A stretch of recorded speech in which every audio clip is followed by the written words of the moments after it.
First exercise is the bridge extension with the leg kick.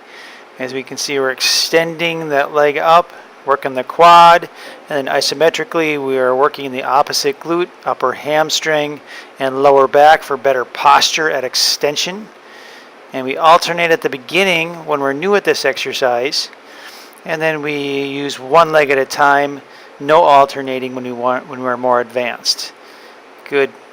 Faster kick going up, slower on the down. With the chest press from the wall, you can see we're emphasizing bringing our legs apart, leaning on the front leg, alternating our arms, making sure that we're doing 1/3 more reps with the weak side, putting less tension on that side, equal out the volume of resistance. Make sure you extend those arms, nice and easy.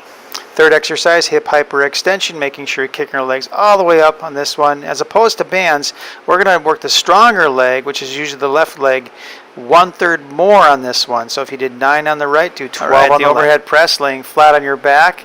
Better for performance and for posture. You don't have to worry about your posture being bad or your mechanics being poor on this one. Just alternate your arms, making sure you do 1/3 more repetitions on the weaker side until you fatigue as your strong side. So they both should feel fatigued and approximately about the same amount of resistance on both arms. So you have to give yourself a little more slack with the weaker arm and have fun. Fifth exercise, we're doing the face down or prone contralateral, or we're lengthening out that arm and also kicking up that leg in a bent position so it weakens the hamstring, so we can focus on the upper hamstring, glute, then the opposite side of the back as we go from the left side to the right.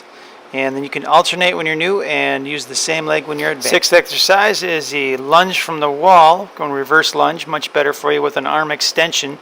So we're building that posture up and down from the shoulder and neck down through the back, working those glutes and hamstrings and those quads. Make sure you go down nice and slow. Keep the knee up above the ankle, and you can alternate when you're new. Seventh exercise is the Y row. Good power exercise, building up those back and shoulder muscles all the way down to the opposite side of the low back. Great exercise for building up that power and rotation in the spine and opposing the chest muscles. Make sure you do your strong side. Exercise number 8, the hip flexor.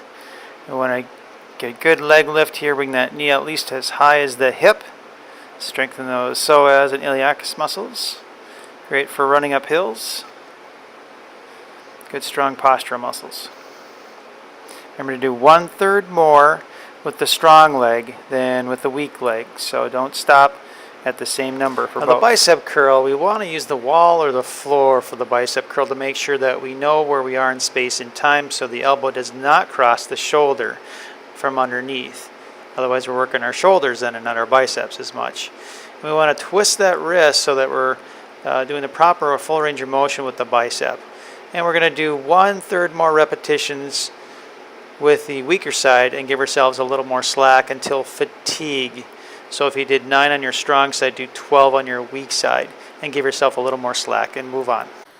All right, the 10th exercise is the tricep extension. Here I'm using the wall to make sure my mechanics are excellent. So nice and tall, and I'm getting my elbow almost perpendicular to the ceiling.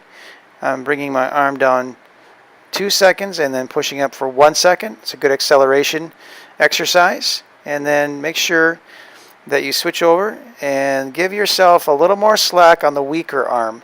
So in this video, my right arm is my weaker arm. I give myself a little more slack, and then I do 1/3 more repetitions. That equals the amount of volume or resistance lifted. All right, have fun.